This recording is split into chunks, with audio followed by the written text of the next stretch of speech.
Security क्यों नहीं थी वहां पे एक सैनिक क्यों नहीं दिखा? ये लोग वहां पे इस सरकार के भरोसे गए और इस सरकार ने उन्हें भगवान भरोसे छोड़ दिया। देखिए, इतिहास की बात आप करिए, मैं वर्तमान की बात करना चाहती हूँ। पूरे परिवार का नाम गिनवा देते हैं। अरे अपनी जिम्मेदारी खुद लीजिए। 11 सालों के लिए तो सत्ता में आप हैं। अगर हमारे देश पे हमला होता है तो यहाँ इस सदन में किसी भी पार्टी का हो, कोई भी हो, सब आपका समर्थन करें। लेकिन इस ऑपरेशन का सिंदूर का क्रेडिट, उसका श्रेय तो हमारे प्रधानमंत्री जी चाहते हैं। लेकिन सिर्फ श्रेय लेने से नहीं होता नेतृत्व, जिम्मेदारी भी लेनी पड़ती है। गृह मंत्री महोदय श्री अमित शाह जी के नाक के नीचे पूरा मणिपुर जल गया, दिल्ली में दंगे हुए, पहलगाम में हमला हुआ और आज भी वे उसी पद पर बैठे हैं। क्यों? कौन है ये टीआरएफ? 2019 में ये गुट बना, 2020 में इसने कश्मीर में आतंकवाद का काम शुरू कर दिया और अप्रैल 2020 से लेकर 22 अप्रैल 2025 तक इन्होंने 25 आतंकवादी हमले किए। और इस रुकावट का ऐलान हमारी सरकार, हमारी सेना नहीं करती, अमेरिका के प्रेसिडेंट करते हैं, अमेरिका के राष्ट्रपति करते हैं। महान देशभक्त शहीद इंदिरा गांधी जी, जिन्होंने सफल कूटनीति के बल पर अमेरिका के राष्ट्रपति निक्सन का मुकाबला करके पाकिस्तान का विभाजन करवाया, बांग्लादेश बनाया, 1 लाख पाकिस्तानी सैनिकों को आत्मसमर्पण करने पर मजबूर किया, उन्होंने कभी इसका श्रेय लेने की कोशिश नहीं की। मेरी माँ के आंसू तब गिरे जब उनके पति को आतंकवादियों ने शहीद किया। बीते मंगलवार को संसद में ऑपरेशन सिंदूर पर कांग्रेस की वायनाड से लोकसभा सांसद प्रियंका गांधी का ऐसा भाषण सुनने को मिला जिसे सुनकर ऐसा लगा कि जैसे पहलगाम की बैसरन घाटी में हुआ आतंकी हमले में प्रियंका ने खुद अपनों को खोया हो। और दर्द भी क्यों ना हो, प्रियंका गांधी ने अपने भाषण में सामने बैठकर हंस रहे और टोका टोकी कर रहे भाजपा के उन तमाम सांसदों को जो बात कहकर जवाब दिया, उसके बाद सदन में जैसे सन्नाटा छा गया। मेरी मां के आंसू तब गिरे जब उनके पति को आतंकवादियों ने शहीद किया, जब वे मात्र 44 साल की थी। और आज अगर मैं इस सदन में खड़ी हूं और उन 26 लोगों की बात कर रही हूं, मैं इसलिए कर रही हूं क्योंकि मैं उनका दर्द जानती हूं, महसूस करती हूं। नमस्कार, आप देख रहे हैं द हिंदी टॉप और मैं आपके साथ मोहित कुशवाहा। पहलगाम में हुए आतंकी हमले पर चर्चा के लिए विपक्ष ने पूरे 1 हफ्ते तक मांग उठाई, जिसके बाद लोकसभा में मंगलवार को प्रियंका गांधी ने अपने भाषण से भाजपा के सारे पीआर और हवाबाजी को पूरे तरीके से फुस कर दिया।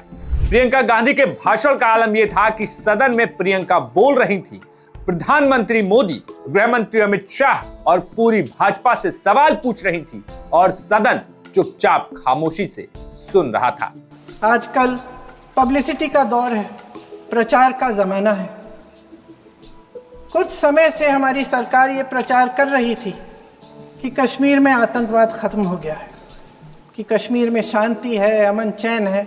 प्रधानमंत्री जी ने खूब भाषण दिए, देशवासियों को कहा कि चलिए कश्मीर चलिए, सैर करिए। कई बार मैंने ये भी देखा मीडिया पर, टीवी पर कि कश्मीर जाइए, ज़मीन खरीदिए, अब वहाँ अमन चैन है, शांति का वातावरण है। 4 आतंकवादी जंगल में से निकलते हैं और शुभम को वहीं अपनी पत्नी के सामने मार डालते हैं। उसके बाद वे वहाँ से पूरे वैली में 1 घंटे के लिए लोगों को चुन चुन कर मारते हैं। किसी के पति को अपनी पत्नी के आंखों के सामने, किसी के पिता को अपने बेटे के सामने, चुन चुन कर 26 लोगों को मार डालते हैं। शुभम की पत्नी घबराकर वहां से भागने की कोशिश करती है, अपनी जान बचाने के लिए जंगल की तरफ दौड़ती है। वहाँ पता चलता है कि तमाम लोग जंगल की तरफ दौड़े हैं और अपनी जान बचाने की कोशिश कर रहे हैं।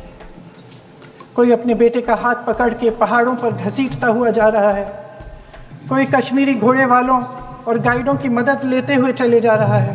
कोई रास्ता नहीं है, कोई तरीका नहीं है, लेकिन किसी न किसी तरह से शुभम की पत्नी के शब्दों में किसी ऐसी शक्ति ने हमको बचा कर रखा कि हमें किसी न किसी तरह से हम अकेले नीचे पहुंचे।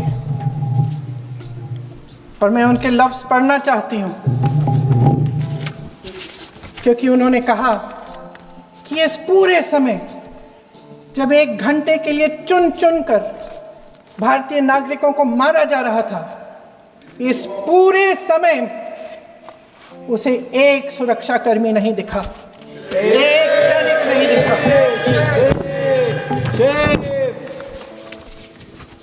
शुभम की पत्नी ने कहा, कोट, मैंने अपनी दुनिया को खत्म होते हुए देखा।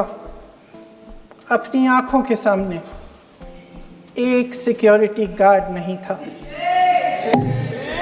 मैं ये कह सकती हूं कि देश ने, सरकार ने हमें वहां पे अनाथ छोड़ दिया था।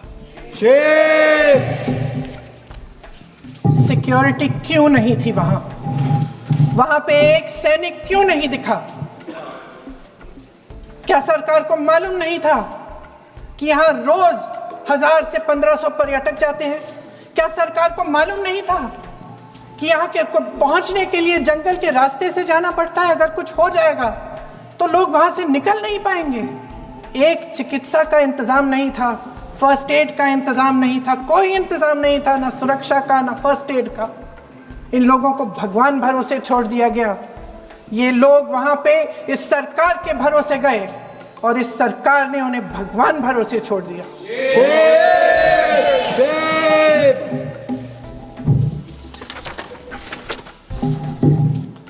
मैं पूछना चाहती हूं, ये किसकी जिम्मेदारी थी? इस देश के नागरिकों की सुरक्षा की जिम्मेदारी किसकी है? क्या इस देश के प्रधानमंत्री की नहीं है? क्या इस देश के गृह मंत्री की नहीं है? क्या इस देश के रक्षा मंत्री की नहीं है?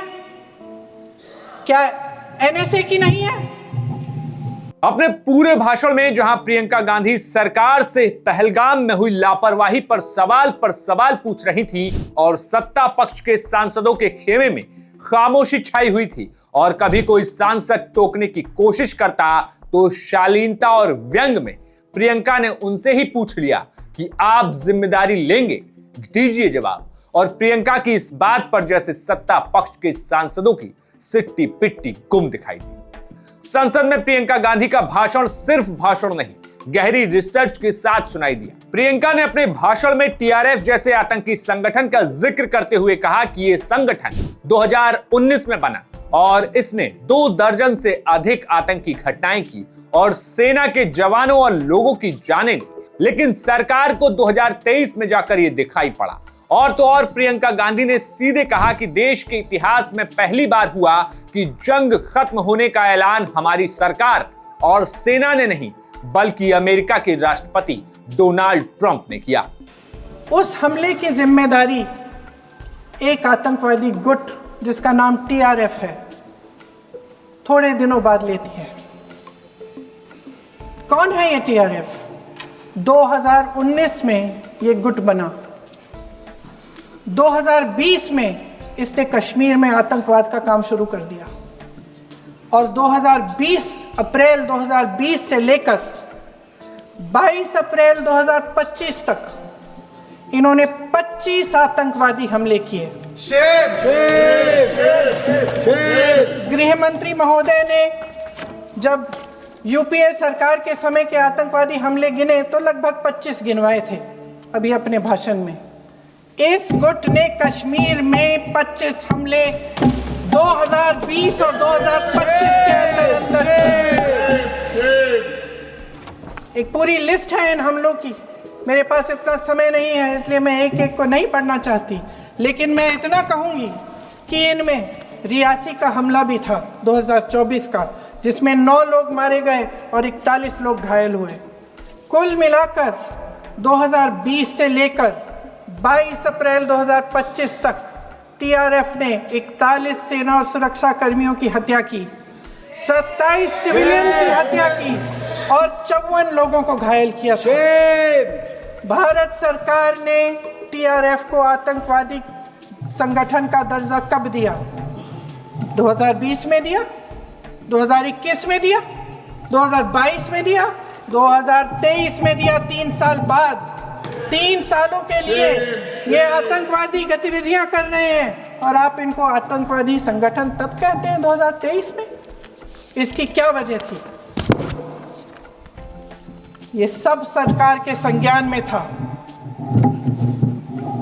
और आप मुझे बताना चाहते हैं, सत्ता पक्ष के नेता बताना चाहते हैं कि ये सब आपके संज्ञान में था, लेकिन कोई भी एक ऐसी एजेंसी नहीं है हमारी सरकार की जिसको पता चला कि ऐसा हमला, ऐसा भयानक हमला होने जा रहा है हमारे देश में, कि पाकिस्तान में बैठे हुए इस हमले की योजना बन रही है कि हम भारत जाके हैवानियत करेंगे, 26 लोगों को मार डालेंगे और हमें पता ही नहीं है।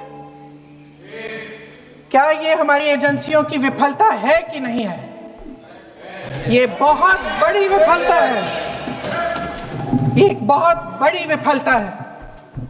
जानते थे कि ये गुट है, जानते थे कि 5 सालों से ये आतंकवादी हमले कर रहा है, अध्यापकों को मारा, आर्मी के बड़े बड़े अफसरों को मारा, आम जनता को मार डाला, पुलिस वालों को मार डाला, और आप इन पे निगरानी नहीं रख रहे थे। और ये जो एजेंसियां हैं, इनकी जिम्मेदारी कौन लेगा? क्या आईबी चीफ ने अपना इस्तीफा दिया? क्या किसी ने इस्तीफा दिया?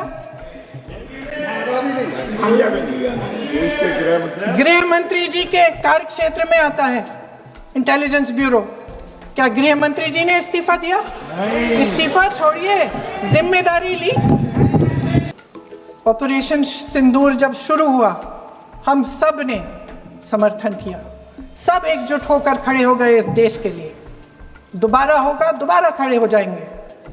अगर हमारे देश पे हमला होता है तो यहाँ इस सदन में किसी भी पार्टी का हो, कोई भी हो, सब आपका समर्थन करेंगे। और हमें अपनी सेना पर गर्व है कि उन्होंने इस बार भी दृढ़ता से लड़ाई लड़ी, धैर्य से लड़ाई लड़ी, वीरता से लड़ाई लड़ी।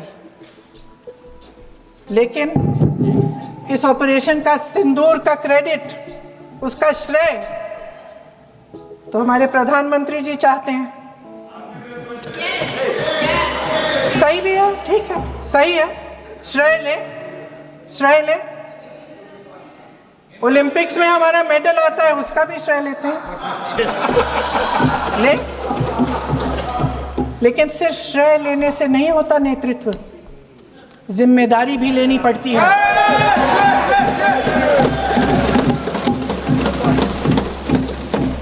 देश के इतिहास में ये पहली बार हुआ, देश के इतिहास में ये पहली बार हुआ कि जंग होते होते ही रुक गई। रुक गई है जी। और इस रुकावट का ऐलान हमारी सरकार, हमारी सेना नहीं करती, अमेरिका के प्रेसिडेंट करते हैं, अमेरिका के राष्ट्रपति करते हैं। ये हमारे प्रधानमंत्री महोदय की गैर जिम्मेदारी का सबसे बड़ा प्रतीक है।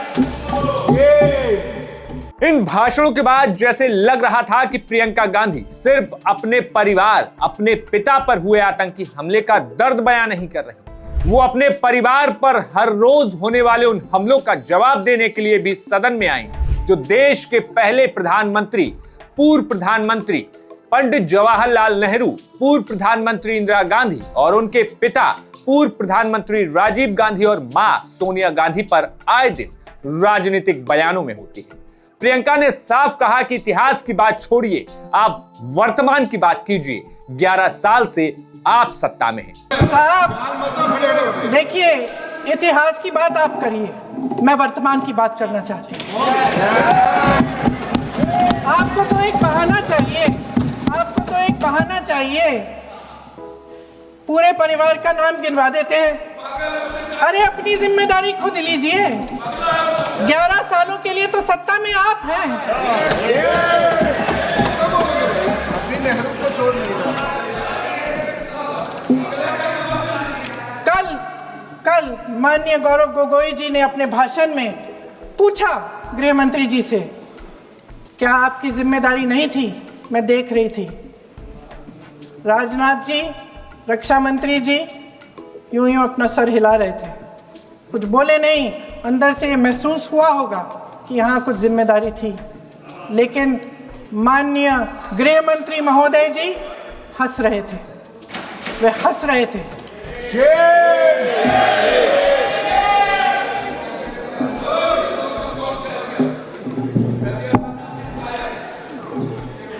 अध्यक्ष महोदय, कल सत्ता पक्ष और आज भी सत्ता पक्ष के नेताओं ने 2008 के मुंबई के हमलों का जिक्र किया, बार बार कहा कि मनमोहन सिंह जी की सरकार ने कुछ नहीं किया।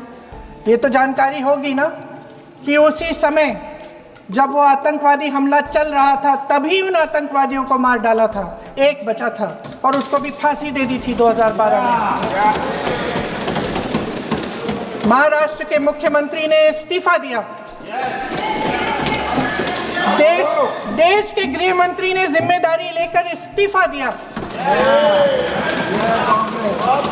एक जवाबदेही थी पब्लिक के प्रति, एक जवाबदेही थी इस देश की जनता के प्रति, इस देश की धरती के प्रति।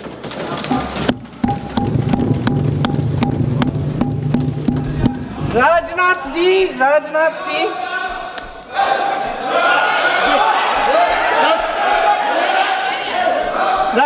जी तो पुलवामा, उरी और पठानकोट के समय गृह मंत्री रहे थे।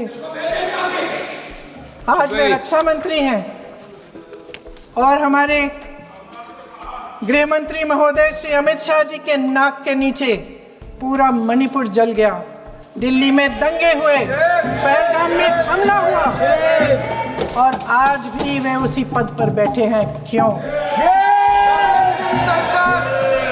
अध्यक्ष महोदय, बमबारी से अखबारों के हेडलाइन बनते हैं, मगर कहानी सुरक्षा में की चूक में भी है। आज देश खोखले भाषण नहीं सुनना चाहता, देश जवाब चाहता है, तसल्ली चाहता है कि सच उससे छिपाया नहीं जाएगा। देश जानना चाहता है कि उस दिन अप्रैल 22, 2025 को क्या हुआ और क्यों हुआ। वैसे महोदय, मेरी माँ की आंसू की बात किए, मैं इसका जवाब देना चाहती हूँ। मेरी माँ के आंसू तब गिरे जब उनके पति को आतंकवादियों ने शहीद किया, जब वे मात्र 44 साल की थी। और आज अगर मैं इस सदन में खड़ी हूं और उन 26 लोगों की बात कर रही हूं, मैं इसलिए कर रही हूं क्योंकि मैं उनका दर्द जानती हूं, महसूस करती हूं। इतना ही नहीं, प्रियंका गांधी ने भारत सरकार की कूटनीति की भी भरे संसद में पोल खोल कर रख दी। प्रियंका ने कहा कि इस हमले में जिस पाकिस्तानी जनरल के हाथ खून से रंगे हुए हैं, अमेरिका का राष्ट्रपति उसके साथ डिनर करता है, IMF उसे अरबों डॉलर का कर्ज देता है और आप डेलीगेशन भेज रहे थे। ऑपरेशन सिंदूर का मकसद अगर पाकिस्तान को सबक सिखाना था, तो शायद ये मकसद अभी अधूरा है, क्योंकि हमारी कूटनीति विफल रही है। इसका प्रमाण यही है कि ऑपरेशन सिंदूर के बाद एक पाकिस्तानी जनरल जिसके हाथ खून से रंगे थे, अमेरिका के राष्ट्रपति के साथ बैठकर लंच खा रहे थे। अगर ऑपरेशन सिंदूर का मकसद आतंकवाद को खत्म करने का था, तो पाकिस्तान को संयुक्त राष्ट्र के आतंकवाद विरोधी समिति का अध्यक्ष चुने जाने से इस मकसद को धक्का लगा है। इसकी जिम्मेदारी कौन लेगा? अब जहां प्रियंका गांधी की बात पूरे सदन में विपक्ष से लेकर सत्ता पक्ष के सांसद, मंत्री और इसके अलावा सभापति सुन रहे थे, तब प्रियंका गांधी ने जैसे अपने रौद्र रूप में आते हुए वो लाइनें दोहराई जिन पर सत्ता पक्ष ने किसी ने भी बात नहीं की। जी हां, वो 25 लोग जिन्होंने पहलगाम हमले में अपनों को खोया, जिनके नाम प्रियंका गांधी ने लेकर जब भारतीय कहा, तो सत्ता पक्ष के सांसद की तरफ से भारतीय की जगह हिंदू बोलकर टोक दिया गया। फिर क्या था, पूरी कांग्रेस प्रियंका के साथ कुछ यूं खड़ी दिखाई दी कि सत्ता पक्ष के सांसदों की आवाज कहां दब गई, इस बात की लकीर सभापति के माथे पर साफ दिखाई दी। उन 25 भारतीयों के नाम इस सदन में पढ़ना चाहती हूं, ताकि यहां बैठे हर सदस्य को यह एहसास हो कि वे भी हमारी तरह इंसान थे, किसी राजनीतिक बिसात के मोहरे नहीं थे। वे भी इस देश के बेटे थे, वे भी इस देश के शहीद हैं। उनके परिजनों के प्रति हम सब की जवाबदेही बनती है, उन्हें सच्चाई जानने का हक है। समीर गुहा भारतीय, बिट्टन अधिकारी, मनीष रंजन, हेमंत सुहास जोशी, विनय नारवाल, सुशील नथनियल, अतुल श्रीकांत मोने, सैयद आदिल हुसैन शाह, माननीय मंत्री रामचंद्रन, संजय लक्ष्मण लेले, माननीय प्लीज दिनेश अग्रवाल, दिलीप दिल से, कुमार सतपति, JS चंद्रमौली। अब बोलिए, अब आराम से। JS चंद्रमौली, यतीश परमार, S मधुसूदन राव, माननीय सदस्य, नारेबाजी का सदन नहीं है। शैलेश कलाटिया, ये तरीका ठीक नहीं है आपका। मंजुनाथ राव, कौस्तभ गणबोते, शुभम द्विवेदी। जय हिंद।